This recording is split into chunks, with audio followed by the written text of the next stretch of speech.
partager une petite exhortation. Alléluia. Donc, nous allons partager sur le thème suivant. Le temps est court. Le temps est court. Alléluia. Alléluia. Le temps est court, frères et sœurs. Le temps est très court. Le Seigneur récemment, il m'avait inspiré de parler sur les événements actuels, notamment le Covid-19, le coronavirus qui, bien sûr, a frappé les nations. Et je voulais intituler ce thème « Bébé Covid ». Vous allez comprendre dans quelques instants quelle est la pensée du Seigneur. Donc le thème allait être les bébés Covid ou les bébés qui sont nés pendant le Covid-19. Parce qu'il y a un enseignement là-dedans. Il y a quelque chose de très important que le Seigneur veut nous donner, nous faire comprendre. Alléluia. Savez-vous, frères et sœurs, que pendant la période du confinement, il y a eu un taux de naissance exponentiel, c'est-à-dire très très élevé. Je dis bien un taux de naissance. Il y a eu beaucoup de bébés qui ont été conçus. Vous comprenez mon langage? Et quelle en est l'explication selon vous?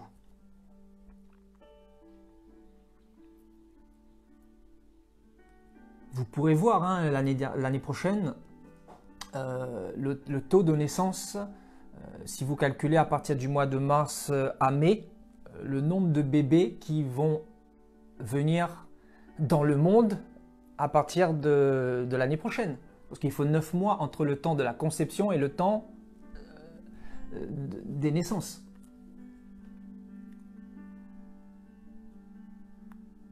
Donc il y a un taux très très très élevé. Et il y a une explication à cela. Alléluia. Donc le thème devait être les bébés Covid. Mais j'ai dû changer parce que, voilà, je pense, le Seigneur veut vraiment nous interpeller par rapport au temps. Donc le temps est court. Alléluia. Donc, on va partir dans la parole du Seigneur, on va partir dans 1 Corinthiens au chapitre 7. Alléluia.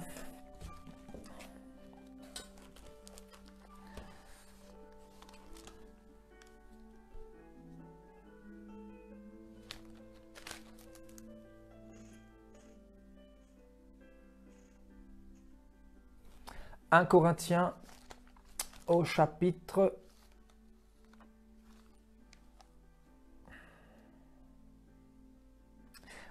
7 et nous lirons à partir du verset 26. Alléluia. Prenez vos Bibles avec moi.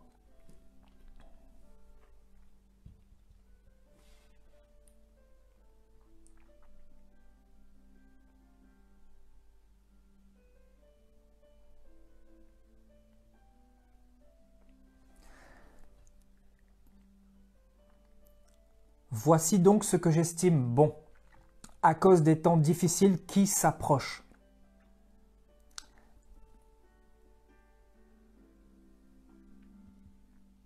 Il est bon à un homme d'être ainsi, ou hors des liens du mariage. Es-tu lié à une femme? Ne cherche pas à rompre ce lien. N'es-tu pas lié à une femme? Ne cherche pas une femme. Si tu t'es marié, tu n'as point péché. Et si la Vierge s'est mariée, elle n'a point péché. Mais ces personnes auront des tribulations dans la chair, et je voudrais vous les épargner. Voici ce que je dis, frères, c'est que le temps est court. Que désormais ceux qui ont une femme soient comme n'en ayant pas. Que ceux qui pleurent comme ne pleurant pas. Ceux qui se réjouissent comme ne se réjouissant pas.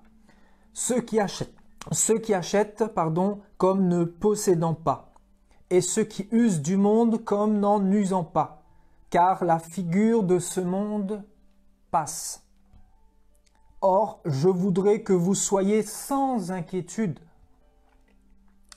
Celui qui n'est pas marié s'inquiète des choses du Seigneur,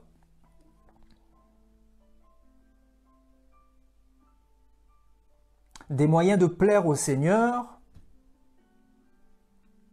et celui qui est marié s'inquiète des choses du monde, des moyens de plaire à sa femme.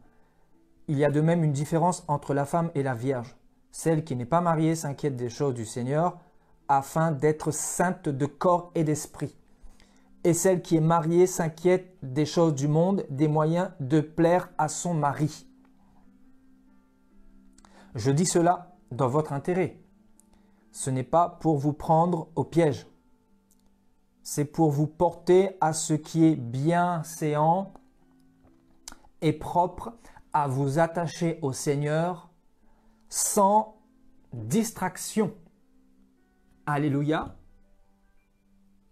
Vous attachez au Seigneur sans distraction. Alléluia, merci Seigneur pour ta parole. Donc vous voyez ici, Paul nous alerte, nous les disciples du Seigneur, par rapport à la vie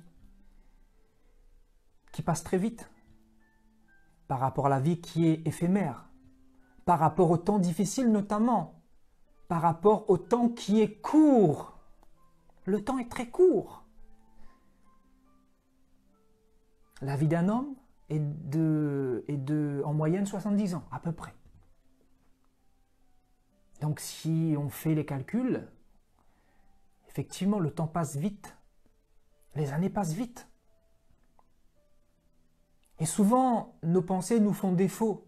On se dit, mais le Seigneur ne revient pas, le Seigneur, pourquoi n'est-il pas revenu? Vous voyez, dans notre esprit, il se passe beaucoup de choses. On réfléchit beaucoup. L'homme réfléchit beaucoup. Et la réflexion, souvent, le pousse à être dans les inquiétudes. D'où viennent les inquiétudes, frères et sœurs? Les inquiétudes naissent des nombreuses réflexions du quotidien. On ne peut pas être inquiet si on n'a pas l'esprit qui travaille en permanence. Et surtout dans cette fin des temps. Oh, frères et sœurs, l'esprit de l'homme travaille énormément. Et Paul dit, « Je voudrais que vous soyez sans inquiétude. » Et là, il parle à des hommes qui sont assujettis à de nombreux problèmes. Des nombreux problèmes du quotidien. Ça peut être les problèmes dans la famille, les problèmes dans le couple, les problèmes à éduquer les enfants, les problèmes dans le milieu professionnel, les problèmes avec les collègues par exemple, les problèmes avec ton patron, les problèmes avec ta chair, les problèmes pour essayer de payer ton loyer, pour essayer de manger, pour essayer de t'en sortir, les problèmes pour payer ton loyer, pour payer tes factures, pour payer ton électricité, ton eau, tes courses, tes vêtements, tes vacances. Et donc l'homme court beaucoup. L'homme est dans une course effrénée. Et on se dit après quoi? Au final, après quoi? Après quoi court-il? Paul nous parle ici avec un langage spirituel. Et il nous dit, le temps est court. Parce que le temps est court, j'aimerais que vous soyez sans inquiétude.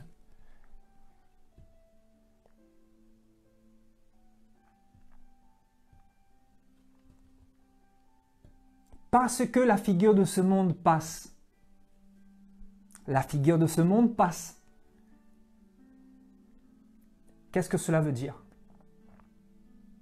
Le monde peut passer maintenant à la seconde où je vous parle, c'est-à-dire vous n'êtes pas maître de votre destin. C'est-à-dire dans 2 secondes, vous pouvez avoir un arrêt cardiaque. Vous n'êtes pas sûr d'arriver demain non plus. La figure de ce monde passe. C'est-à-dire, tout est incertain dans ce monde si tu n'as pas Dieu. Et même si tu as le Seigneur, tu ne vivras pas éternellement sur la terre. Donc Paul, effectivement, il dit « le temps est court ». Et c'est vrai, il a raison, le temps est court. Et dans ce petit laps de temps qui est très court, l'homme est en train de courir, réfléchir. Je sais que le Seigneur parle à quelqu'un. Nous, les êtres humains, on réfléchit beaucoup. Le matin, à peine avoir ouvert les yeux, tu commences à réfléchir à ta journée. À ta journée de travail. Tu commences à t'inquiéter.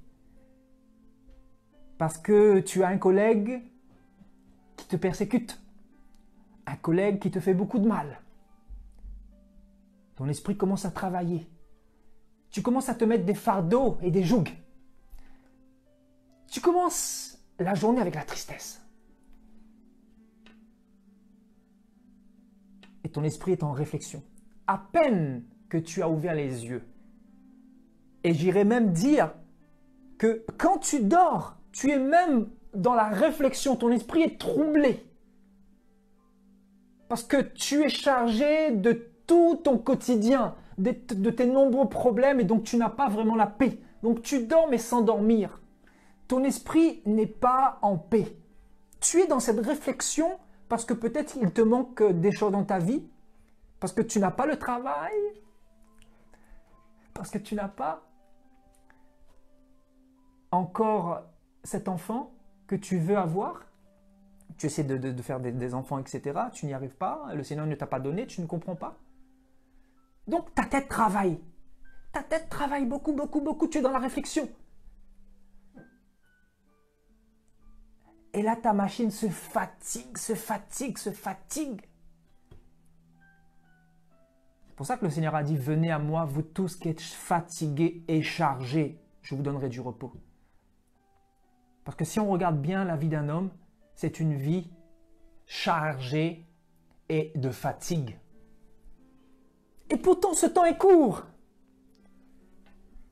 Donc le Seigneur nous donne une portion de temps à vivre sur cette terre. C'est une grâce, c'est un cadeau.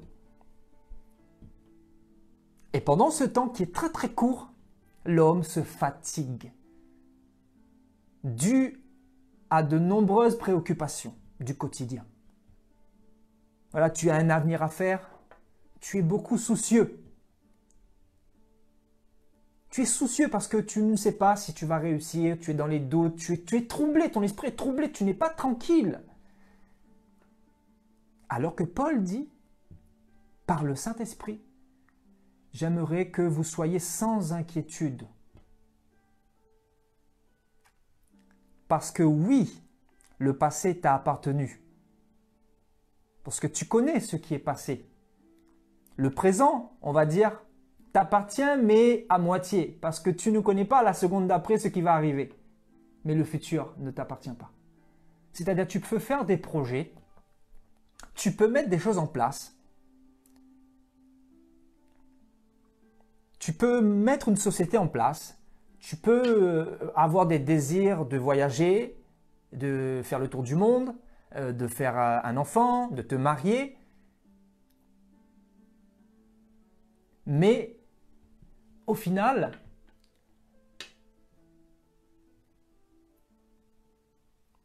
est-ce que cela est une occasion pour être dans l'inquiétude, de te fatiguer l'esprit, de te mettre des jougs, des fardeaux, etc., etc. En fait, on s'est rendu compte qu'avec le Covid-19, le Seigneur nous a énormément interpellés. Pourquoi le Seigneur a permis le coronavirus? Pour plusieurs raisons. Je referai un prochain thème par rapport à ça. J'en ai déjà parlé vaguement, mais il y a encore beaucoup de choses à dire. Pourquoi le Seigneur a permis ce confinement? Je vais vous reposer la question. pourquoi il y a eu un taux de naissance très élevé pendant le confinement? Réfléchissez quelques petites minutes, après je vais vous donner la pensée de l'Esprit de Dieu. Pourquoi? Plusieurs enfants ont été conçus pendant la période du confinement, c'est-à-dire entre mars et mai 2020. Vous savez pourquoi?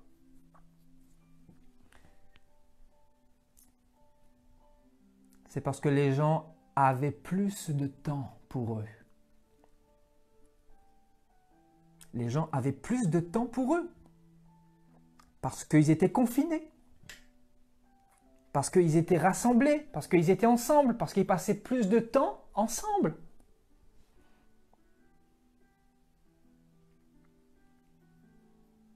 Donc,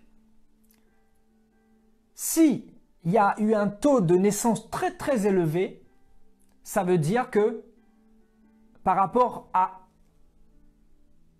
avant le mois de mars, les gens passaient moins de temps ensemble. Le taux de naissance était beaucoup moins élevé. Et ça veut dire quoi? Ça veut dire tout simplement que les gens n'avaient pas le temps pour la famille. Les gens n'avaient pas le temps de passer des moments d'intimité. Les gens étaient dans leurs préoccupations. Les gens vaquaient à leurs activités. Les gens couraient ici et là. Les gens étaient troublés par les soucis du quotidien.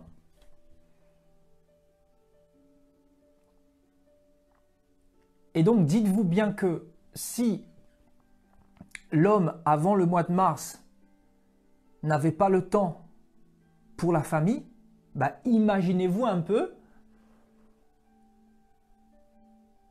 avoir du temps pour la parole de Dieu maintenant. Avoir le temps pour le Seigneur. Donc si tu n'as pas le temps pour passer avec ta famille, si tu n'as pas du temps à passer avec tes proches, penses-tu avoir du temps pour être dans la présence de Dieu? C'est difficile, n'est-ce pas? Donc en fait, on comprend bel et bien que les gens, en fait, avant le mois de mars, avaient d'autres priorités. La priorité, ce n'était pas la famille, parce qu'ils étaient plus ailleurs que dans la famille.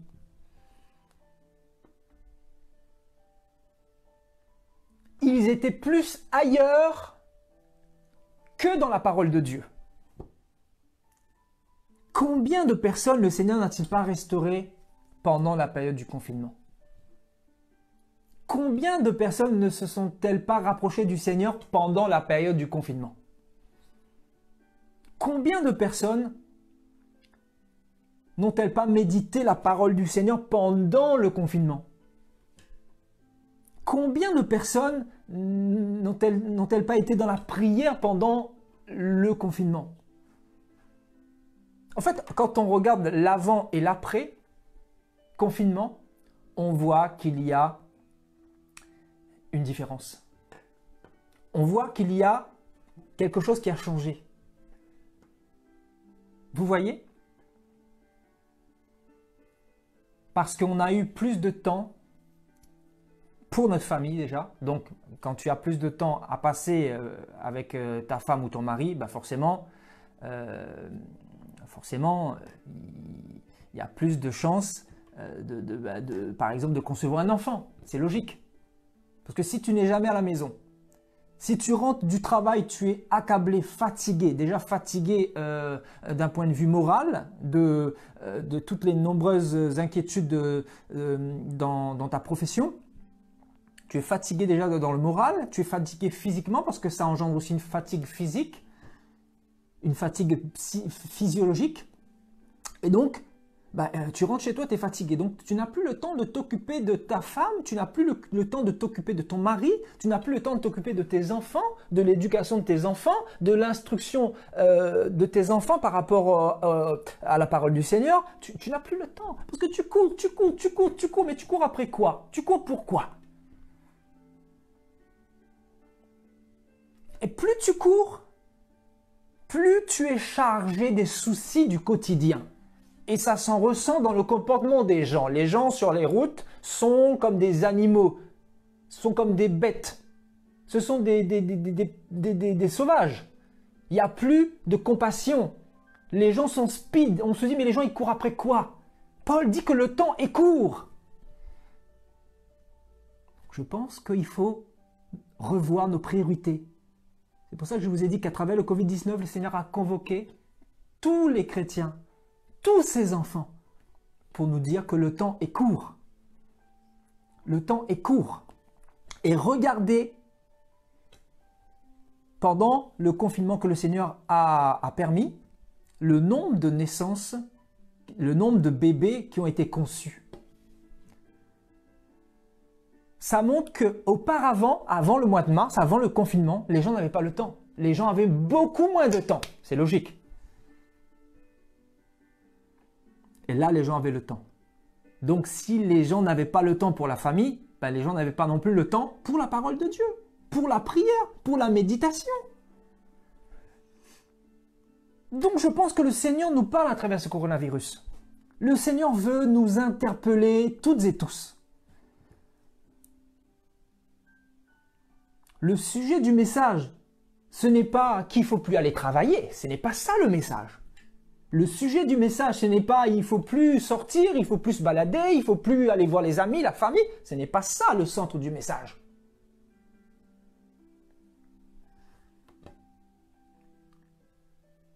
Le centre du message, c'est que nous devons revoir nos priorités.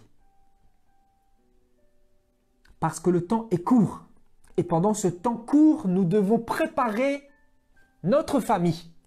Parce que si vous avez décidé de fonder un foyer, vous devez vous occuper de votre famille. Vous devez vous occuper de votre femme ou de votre mari. Vous devez vous occuper de vos enfants, de l'éducation de vos enfants. Vous savez pourquoi il y a autant de rébellion dans les familles? Pourquoi les enfants n'obéissent pas à leurs parents? Vous savez pourquoi? Sylvain va nous parler. Vous savez pourquoi les enfants font ce qu'ils veulent, les enfants grandissent avec un esprit de rébellion, les enfants n'obéissent pas à leurs parents, parce que les enfants sont livrés à eux-mêmes. Pourquoi les enfants sont livrés à eux-mêmes? Vous savez pourquoi? Parce que le père ne fait pas son rôle, la mère ne fait pas son rôle, le père il est toujours au travail parce que ben voilà, il faut qu'il gagne sa vie, il faut qu'il gagne beaucoup d'argent pour les vacances, pour ceci, pour cela. Donc il est dans les inquiétudes. Il est chargé, il est troublé. Et donc il n'a pas du temps pour l'essentiel qui est sa famille, dans ce petit temps qui est court. Et il va courir après quoi? Après des choses de néant. Je ne dis pas que le travail c'est une chose de néant, non. Mais je dis que si tu mets le travail avant le Seigneur, avant ta famille, la Bible dit que tu es pire qu'un infidèle. C'est la Bible qui le dit. La Bible dit qu'avant de commencer une maison, regarde si tu es en capacité de la terminer cette maison-là. Si tu n'as pas les moyens de terminer cette maison, ben ne commence même pas les fondements. Parce que peut-être tu n'habiteras jamais cette maison. Parce que si tu veux habiter dans une maison de 200 mètres carrés, si ne serait-ce que tu as commencé les fondements, ben quand est-ce que tu vas la terminer? Tu peux éventuellement passer 40 ans avant d'habiter cette maison. C'est pareil pour la famille. Avant de te marier, est-ce que tu es en mesure de t'occuper de ta femme, de ton mari, de tes enfants? De donner une éducation à tes enfants? Est-ce que penses-tu avoir suffisamment de temps pour accorder à tes enfants afin qu'ils puissent recevoir l'héritage du Seigneur, l'instruction du Seigneur, les valeurs du Seigneur, les enseignements de la Bible? C'est bien beau de faire des enfants. C'est bien beau de se marier. C'est bien beau de dire que je veux le mariage. Mais est-ce que tu as compris véritablement l'engagement que tu vas avoir là, la responsabilité que tu vas avoir en demandant au Seigneur le mariage, en désirant te marier, en désirant avoir des enfants, etc.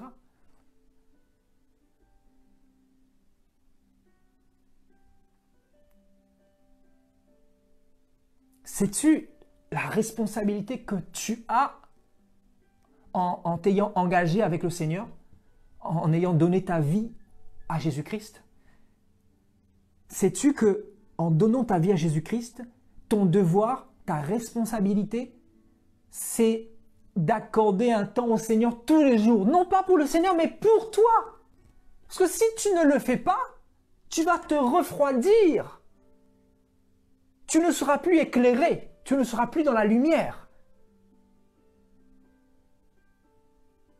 L'huile ne coulera plus sur ta tête. L'onction ne coulera plus sur ta tête. Et tu ne pourras plus être agréable au Seigneur. Ta famille ne pourra pas être agréable au Seigneur non plus parce que l'homme est le chef de la maison. Donc l'homme doit avoir cette responsabilité de diriger sa famille. D'être présent un minimum, je veux dire. D'être présent un minimum. On ne vous demande pas d'être à la maison 24 heures sur 24, c'est pas ça. Oui, il y a des réalités dans la vie. Il faut travailler, il faut nourrir sa famille, mes frères et sœurs. Je pense qu'il faut remettre les pendules à l'heure parce que Paul a dit contentez-vous de ce que vous avez. Le problème, c'est qu'on court beaucoup pour rien. On court pour combler nos besoins, on court au détriment, on court après des choses de néant au détriment de nos familles, au détriment de notre foyer, de notre mariage. Pourquoi il y a autant de divorces selon vous? Vous savez pourquoi? Parce que les couples n'ont plus assez de temps pour passer ensemble, des moments d'intimité, des moments pour passer des moments ensemble, pour discuter. La discussion, on n'a plus le temps de discuter aujourd'hui. L'homme rentre, la femme rentre, voilà, on fait à manger vite fait, on va se reposer parce qu'on est fatigué, on se réveille et les jours se ressemblent. Ce qui fait que dans le couple, il n'y a plus cette intimité, il n'y a plus cette flamme. Cette flamme commence à s'éteindre parce que le Seigneur n'est plus au centre aussi, vous voyez, donc le Seigneur commence à sortir de vos cœurs. Et donc forcément, Satan commence à attaquer le couple. Satan commence à attaquer le couple, à mettre des pensées bizarres. Ben oui, mais pourquoi je me suis marié avec elle? Pourquoi je me suis marié avec lui? Et là, quelques temps après, vous voyez, divorce. Mais tu te dis, mais qu'est-ce qui s'est passé? Le temps. Pendant ce temps court, nous devons revoir nos priorités.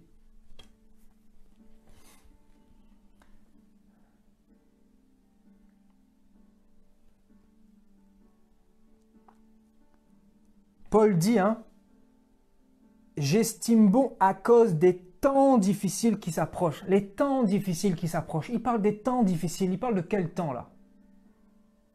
Ne parle-t-il pas de ce temps actuel là, dans lequel nous sommes en train de vivre? C'est un temps facile ou un temps difficile dans lequel nous sommes là?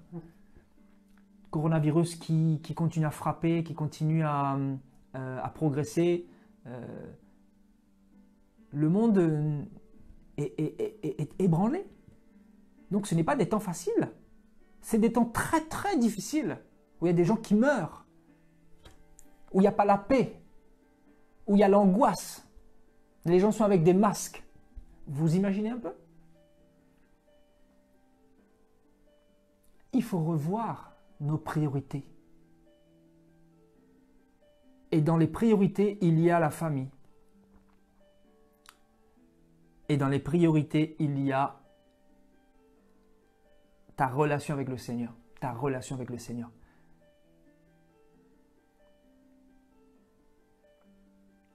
Pendant ce confinement, beaucoup de foyers ont été restaurés. Ah, je vous assure.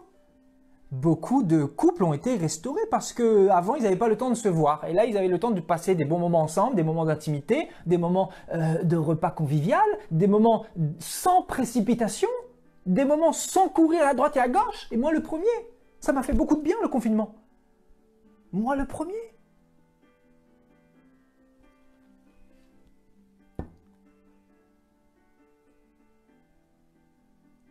Donc, est-ce que le coronavirus va nous servir de leçon?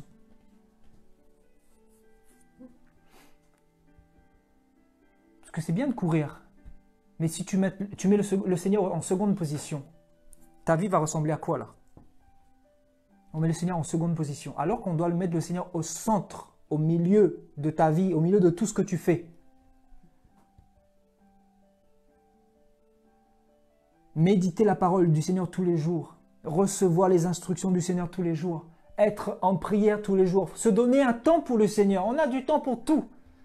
Voilà, Satan a mis un panel de distractions Paul dit, vous portez à ce qui est bienséant et propre à vous attacher au Seigneur, sans distraction.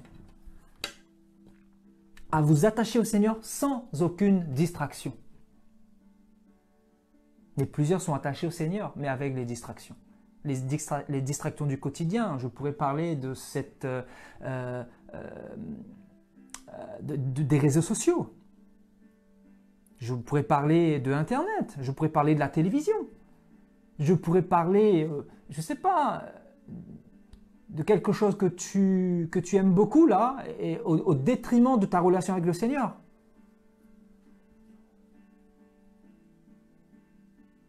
Oui, il y a beaucoup de distractions dans ce monde. Le diable a mis un panel de distractions pour voler notre temps. Vous savez, Satan, ce qu'il veut voler premièrement chez un chrétien, c'est son temps. C'est son temps. C'est-à-dire, il vient acclimater le monde et nous faire croire que la vie, c'est courir après l'argent, c'est posséder les biens du monde.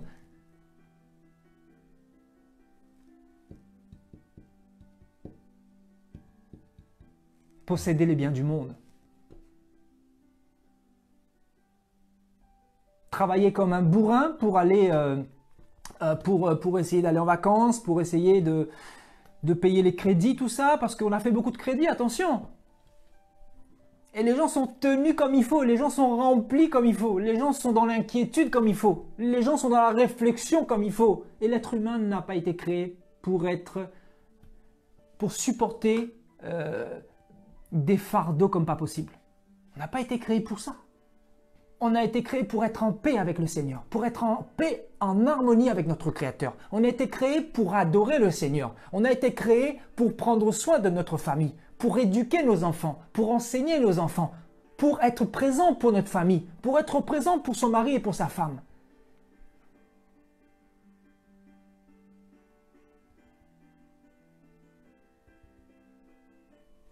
Vous voyez la distraction. Et plusieurs avant le mois de mars, ils étaient tellement distraits, c'est-à-dire la distraction veut dire que tu es ailleurs que chez toi, ailleurs que dans ta famille, ailleurs que dans la présence de Dieu. Donc quand tu es ailleurs que dans la présence de Dieu, tu es loin de la parole de Dieu, tu es loin de la prière, tu es loin de la méditation, tu es loin des enseignements. Et la preuve est que quand nous avons fait des directs là depuis le mois de mars là, on a connu un taux très élevé du nombre de personnes qui étaient connectées. De nombre de vues, les gens ils étaient connectés en masse. On se dit mais qu'est-ce qui s'est passé tout d'un coup? Avant le mois de mars, les gens ils étaient dans leurs activités, dans leurs occupations, dans leurs distractions.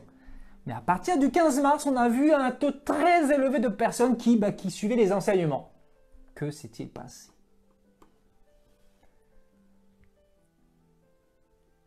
C'est que le Seigneur vous a donné du temps. Vous n'aviez plus du temps pour vous. Vous n'aviez plus du temps pour votre famille. Vous n'avez plus du temps pour être dans l'intimité avec vos femmes, vos maris. Vous n'aviez plus cette intimité-là. Vous n'aviez plus cette intimité avec vos enfants pour passer du temps avec eux, pour les instruire, pour les enseigner dans la patience, prendre du temps avec eux, faire des activités avec eux, etc. Vous n'aviez plus le temps. Parce que Satan vous a dit qu'il fallait travailler. Allez, travailler pour gagner plus. Vous voyez cette philosophie diabolique? Vous avez déjà entendu ça? Travailler pour gagner plus. Oui, effectivement, si tu travailles, tu peux gagner plus. Ce n'est pas un péché, ce n'est pas ce que je dis. Mais si tu travailles pour gagner plus au détriment de ta famille, au détriment de ton mariage, au détriment de l'éducation des enfants, c'est qu'il y a un problème. C'est que tu n'es pas maître de ta vie, mais que Satan est maître de ta vie. Quand on dit que Satan est le prince de ce monde, c'est-à-dire il contrôle la pensée de ce monde, la pensée de ce monde qui consiste à faire comme les païens. Et nous, les chrétiens, nous ne devons pas faire comme les païens. Nous devons nous ménager de tous les nombreux soucis, les nombreuses réflexions qui peuvent peser sur nos épaules.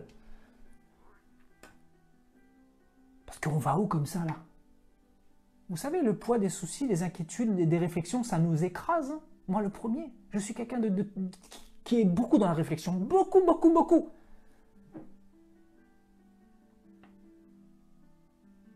Mais le Seigneur m'a dit, doucement, doucement. Et là, je suis tranquille. Depuis un long moment. Des fois, ça revient. Mais que cela ne revienne plus après ce coronavirus. Que nous puissions revoir nos priorités, passer du temps avec nos enfants, avec nos familles, être dans l'essentiel, c'est-à-dire surtout être dans la présence de Dieu. Frères et sœurs, la présence de Dieu. C'est pour ça que les chrétiens s'éteignent. C'est pour ça que les chrétiens ne sont plus bouillants. Vous savez pourquoi? Parce qu'il y a la négligence. C'est-à-dire, dans la négligence, tu manques de temps. Tu as du temps pour aller sur Facebook. Tu as du temps pour aller faire l'œuvre. Voilà, le temps pour faire l'œuvre. Ah oui, le temps pour faire l'œuvre de Dieu. Voilà, tu vas dans les nations, tu n'as jamais du temps pour ta famille. Mais ça s'appelle comment, ça? Tu es tout le temps en train d'évangéliser, mais tu négliges tes enfants, tu négliges ta famille, tu négliges... Non, mais c'est pas ça, c'est pas ça, c'est pas la volonté de Dieu. Dieu veut que nous soyons équilibrés. C'est comme un chrétien qui fait l'œuvre de Dieu mais sans amour. C'est pareil, 1 Corinthiens 13 nous dira que il ne connaît rien, cette personne qui sert Dieu mais qui n'a pas l'amour. Il est comme une cymbale qui retentit. C'est pareil, tu donnes ta vie à Christ, mais tu n'as pas de relation avec le Seigneur. C'est pas ça, être chrétien. C'est pas ça, être disciple de Jésus. C'est pas la volonté de Dieu. Il faut revoir nos priorités. Parce que vous savez, l'être humain,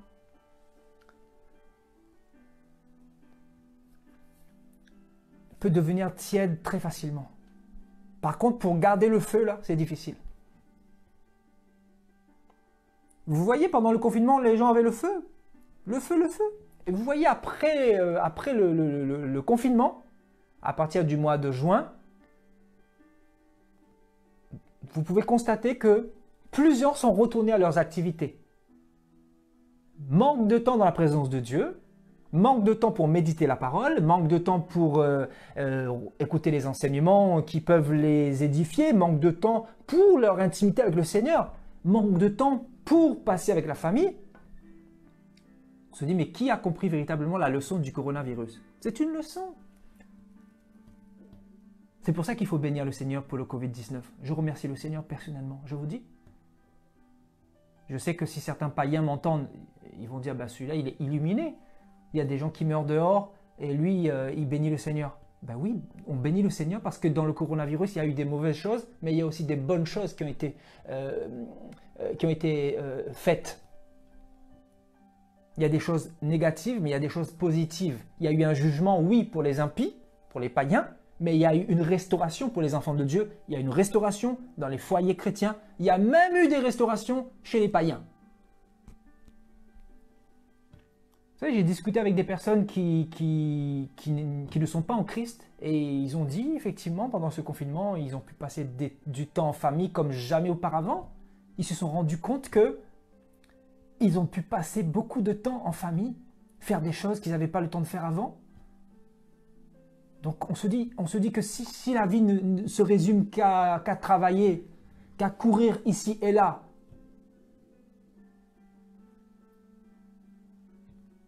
c'est pas ce que Dieu veut, c'est pas ce que le Seigneur veut. Donc voilà pourquoi il y a eu autant de conception de bébés. Parce que les gens se sont réappropriés leur temps. Le temps qu'ils n'avaient plus. Vous comprenez? Le temps qu'ils n'avaient plus pour être dans l'intimité avec leur femme ou leur mari, le temps qu'ils n'avaient plus pour être dans l'intimité avec le Seigneur dans sa parole, dans les enseignements, le temps qu'ils n'avaient plus à être avec les enfants. Donc c'est une grâce quand même. C'est une grâce. Et en plus, payé. En France, les gens qui étaient confinés étaient payés. Quoi demander de plus? Franchement. Le Seigneur nous aime.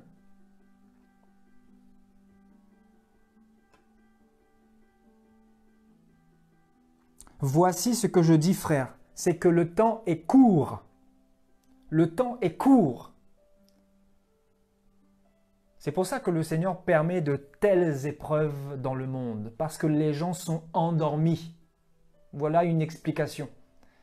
Les gens sont endormis. Et si le Seigneur ne nous bouscule pas un petit peu là, je vous assure que beaucoup vont rater le ciel.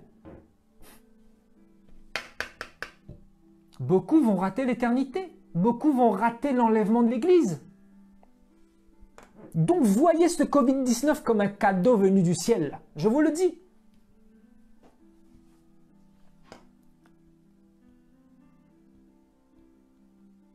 C'est une grâce pour nous, enfants de Dieu. C'est une grâce. Ça nous ramène à l'essentiel. Ça nous rapproche du Seigneur.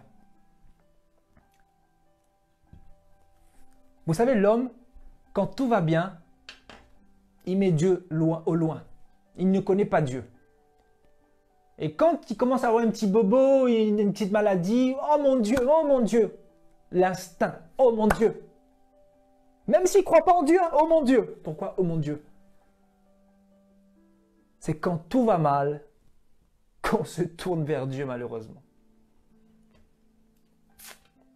Et ça ne s'appelle pas aimer Dieu de tout son cœur.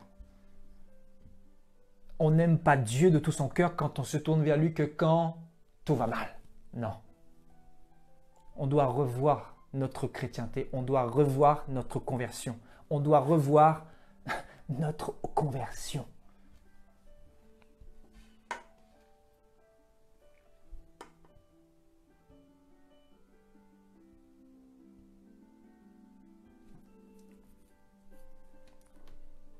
Et pendant le coronavirus là, même les païens, oh mon Dieu, on n'a jamais connu ça. Bah oui, il serait peut-être temps de trouver du temps pour aller dans la présence de Dieu. Dieu vous a interpellé. Vous savez, au jour du jugement, je vais vous dire quelque chose.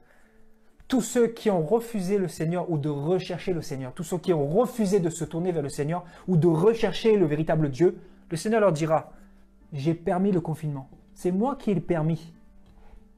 Qu'avez-vous fait pendant ces 2 mois-là? Vous êtes parti sur des sites pornographiques. Vous avez fumé de la drogue. Vous êtes enivré. Vous étiez dans l'impudicité. Mais pendant ce temps de confinement, vous ne m'avez pas recherché. Alors que le confinement, c'est une occasion que le Seigneur a donnée à toute l'humanité. Je vous dis, le Seigneur évangélise de plusieurs façons. Vous savez, le coronavirus, c'est une évangélisation de la part du Seigneur. Qui dit évangélisation, dit interpellation des consciences. Et là, quel est le bilan de ce confinement? Beaucoup de bébés qui sont engendrés. Beaucoup d'enfants. On se dit, mais qu'est-ce qui s'est passé? Ben, les gens ont eu beaucoup de temps pour faire des bébés, n'est-ce pas? Me direz-vous. Ben oui, parce qu'ils avaient du temps. Avant, ils n'en avaient pas. Voilà, c'est quoi le centre de notre message ce soir. Voilà quelle est la pensée du Seigneur. Le temps avec le Seigneur. Le temps de passer avec les frères et sœurs aussi. On a passé beaucoup de temps ensemble pendant le confinement, n'est-ce pas? Même après le confinement. Juin, juillet, août. De toute façon, depuis que j'ai commencé avec le Seigneur, voilà, je suis toujours là. Je donne la pensée du Seigneur. Donc c'est ça que le Seigneur veut. C'est que nous puissions être dans la constance. Que nous puissions être dans la longévité. Que la vie chrétienne soit comme... que le Seigneur soit notre oxygène en fait. Que nous respirions le Seigneur tous les jours. Le matin, le midi, le soir, le lundi, le mardi, le mercredi, mais non pas que le dimanche à l'église. Et pendant le confinement, le Seigneur a fermé toutes les briques, tous les bâtiments. Il a fermé les portes des temples. Quelle grâce! Quelle grâce! Je vais faire un thème spécial, la Covid-19, là, mercredi normalement. Si le Seigneur le permet, mercredi, je vais parler là-dessus. Par la parole de Dieu. Et vous allez comprendre encore beaucoup de choses. Que c'est une grâce que le Seigneur nous a faite. C'est un cadeau. Le Seigneur nous tend la main. il nous tend la main. Et à travers cette main qui nous est tendue, de l'autre côté, il y a la verge du jugement. Vous comprenez ou pas? Oui. Le Seigneur tend la main à ses enfants, c'est-à-dire à ceux qui sont rétrogrades, à ceux qui sont tièdes, à ceux qui sont refroidis. Le Seigneur les tend la main. Le Seigneur leur tend la main afin qu'ils reviennent, qu'ils s'attachent au Seigneur et qu'ils soient ramenés à l'essentiel, c'est-à-dire dans sa présence. Et de l'autre côté, il y a la verge du jugement. Le jugement, c'est-à-dire des gens qui meurent, des gens qui sont frappés, des gens qui ne veulent pas de Dieu, des gens, malheureusement, bon, comme vous le savez, ça a touché principalement des personnes âgées. Ne me demandez pas pourquoi. Je ne vais pas rentrer dans les détails. En tout cas, c'est comme ça. C'est triste. Je me rappelle en mars, on avait fait un jeûne ensemble, vous vous rappelez, on a fait un jeûne ensemble parce que ça nous a profondément troublés. Ça nous a fait du mal de voir ces gens qui mouraient, le décompte macabre et les journalistes qui sont présents pour nous mettre la peur, tout ça. Mais tout ça, il faut rester loin de tout ça, c'est de cet esprit de peur, tout ça. Je vous dis, frères et sœurs, le diable, il veut vraiment provoquer cette peur dans nos cœurs. Nous ne devons pas avoir peur, au contraire. Nous devons continuer à rester solides dans la foi, dans la prière, être des sentinelles, continuer à évangéliser pour ceux qui le font, continuer à exhorter pour ceux qui le font, à enseigner pour ceux qui le font, continuer à prier et intercéder pour ceux qui le font, continuer à être des témoignages pour ceux qui en ont, un, d'accord? Parce que encore faut-il avoir un témoignage. Parce que si tu es toujours dans le péché, si tu n'as pas une relation avec le Seigneur, si tu n'as pas du temps pour les Seigneurs, tu ne peux pas avoir un témoignage. On ne peut que avoir un témoignage quand on passe du temps avec le Seigneur. Le Seigneur nous travaille, le Seigneur nous enseigne, le Seigneur nous taille, nous façonne. Alléluia.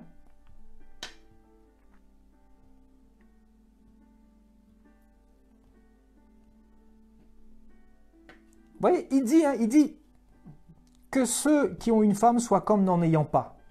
Donc, ce n'est pas le mariage le plus important. C'est Jésus d'abord. Toutes ces choses, ça fait partie de la vie, oui. Mais le Seigneur avant. Vous voyez? Parce que le Seigneur, en fait, le premier commandement, c'est de l'aimer de tout notre cœur. Donc, en fait, vraiment, le coronavirus a été mis en place pour nous interpeller toutes et tous. Nous, les enfants de Dieu. Ceux qui se sont éloignés, ceux qui ont été refroidis par les soucis, par les inquiétudes, par les combats, par le péché. Je ne sais pas, il y a plusieurs raisons à ça. Vous voyez?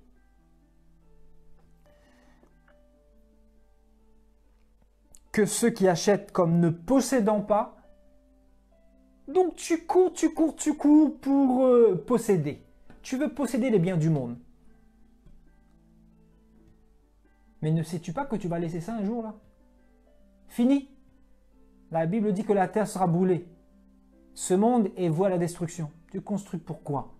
C'est pas un péché de construire. Mais si c'est pour détruire ta famille, au détriment de ta famille, au détriment de ta relation avec le Seigneur, c'est pas la peine. Alléluia. Allons dans Éphésiens. Allons dans Éphésiens au chapitre 5. Merci Seigneur pour ta parole. Aïe, aïe, aïe, aïe, aïe, aïe.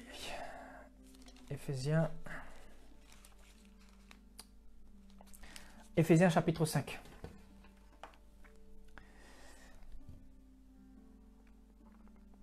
Et nous lirons au verset 15. Éphésiens chapitre 5 au verset 15.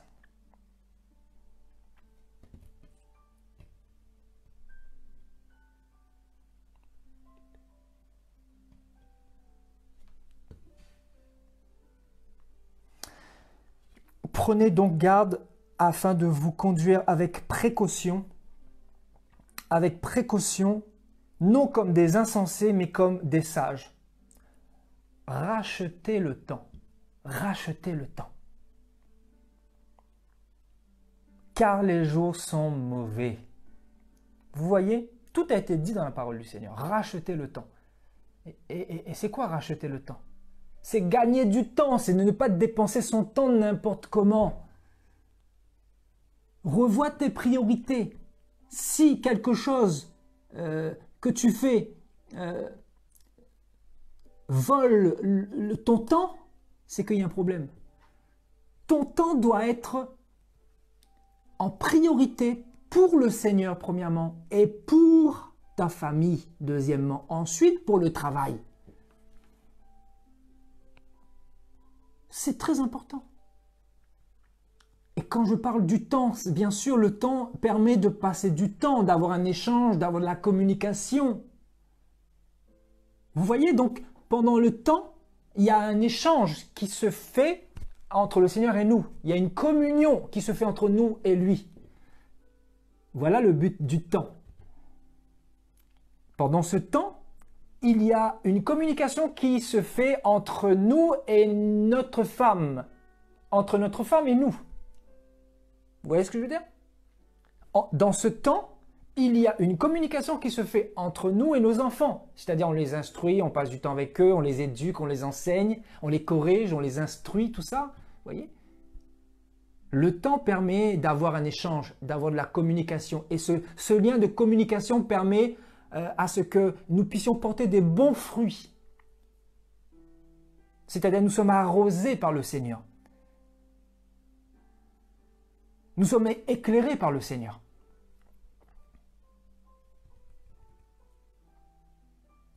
Rachetez le temps, car les jours sont mauvais. Les jours sont mauvais. Voilà ce que Paul nous dit. C'est-à-dire notre temps, nous ne devons pas le gaspiller n'importe comment. Parce que, frères et sœurs, derrière Internet, derrière les réseaux sociaux, derrière la télévision, derrière toutes les distractions que vous voyez dans le monde, il y a des démons qui sont positionnés et qui vous poussent à passer du temps, à perdre du temps là-dessus. Ce sont des démons. Vous savez, quand il commence à y avoir des addictions, on n'arrive plus à se défaire de quelque chose, c'est qu'on est esclave de cette chose-là. C'est qu'on a besoin d'être délivré de cette chose-là. Et encore faut-il être conscient. Parce que si vous n'êtes pas conscient, de toute façon, le Seigneur vous interpelle. Quand vous passez trop de temps dans autre chose que dans sa présence, le Seigneur vous interpelle. Le Seigneur vous dit, oups, mon coco, tu dois passer un temps avec moi. Dans la prière, dans ma présence, dans la parole, dans les enseignements, pour être restauré, pour être équipé, pour être renouvelé. Le Seigneur nous interpelle. C'est le Seigneur d'abord. Ensuite, ce n'est pas un péché de passer un petit temps dans un divertissement, tout ça, ce n'est pas un problème.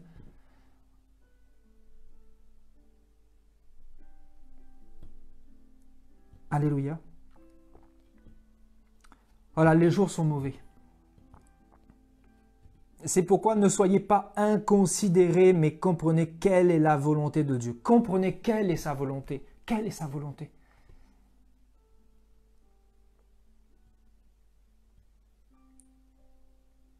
Comprenez quelle est la volonté du Seigneur. Il veut quoi pour nous? Pourquoi a-t-il permis le Covid-19? Dieu ne nous parle-t-il pas à travers les événements mondiaux? Dieu ne nous parle-t-il pas à travers sa parole quand il nous dit des temps difficiles vont avoir lieu, des troubles, des guerres, des famines, des pestes? Dieu nous parle. Est-ce qu'on a fermé l'oreille ou on a ouvert l'oreille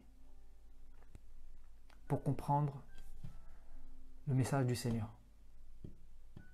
Alléluia, on va partir dans 1 Timothée 5. Il y a quelques passages là-bas que j'aimerais partager avec vous avant de terminer.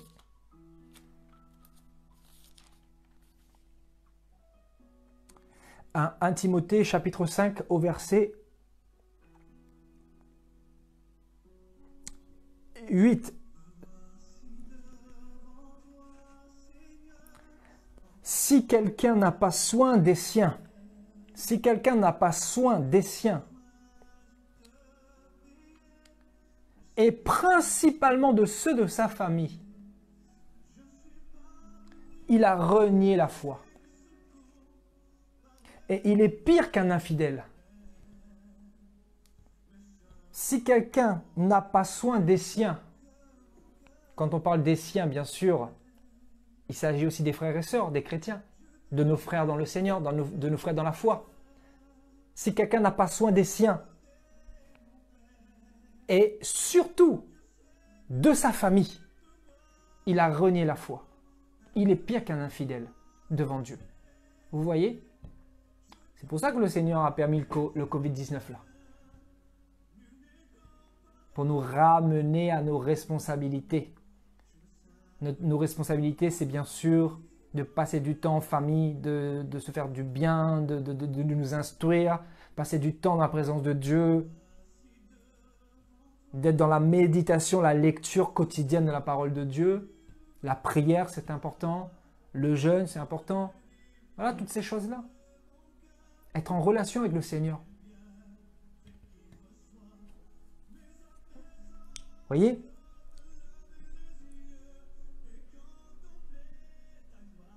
Vous voyez, il y a des personnes qui vont mettre l'accent sur le ministère, ils vont faire le tour du monde, ils vont délaisser leurs femmes, délaisser leurs enfants.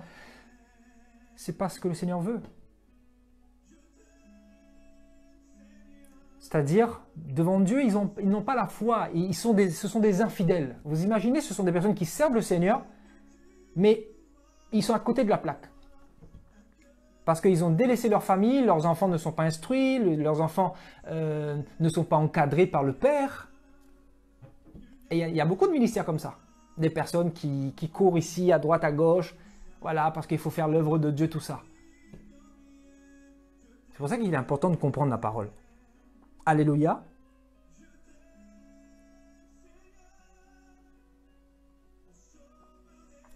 On va lire aussi 1 Timothée 3 au verset 5. Car si quelqu'un ne sait pas diriger sa propre maison, comment prendra-t-il soin de l'église de Dieu? Si quelqu'un ne sait pas diriger sa propre maison, comment prendra-t-il soin de l'église de Dieu?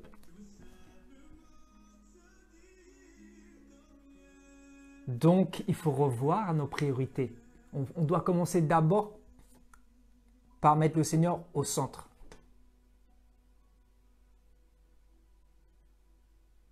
Ensuite, sa famille. Ensuite, le travail. Et tout ce qui va avec. Vous voyez? C'est très important. Donc voilà la pensée que le Seigneur m'avait donnée. Donc je voulais partager un petit peu sur cette thématique-là. Voilà le nombre de naissances qu'on a vu pendant cette période de confinement, qui est dû bien évidemment au manque de temps. Au manque de temps que nous avons et voilà, qui a des conséquences terribles dans le futur, sur l'éducation des enfants, sur la stabilité du foyer, sur notre relation avec le Seigneur. Vous voyez, donc en fait, ça peut mettre en cause... Beaucoup de choses sont en jeu, si vous voulez. Vous voyez?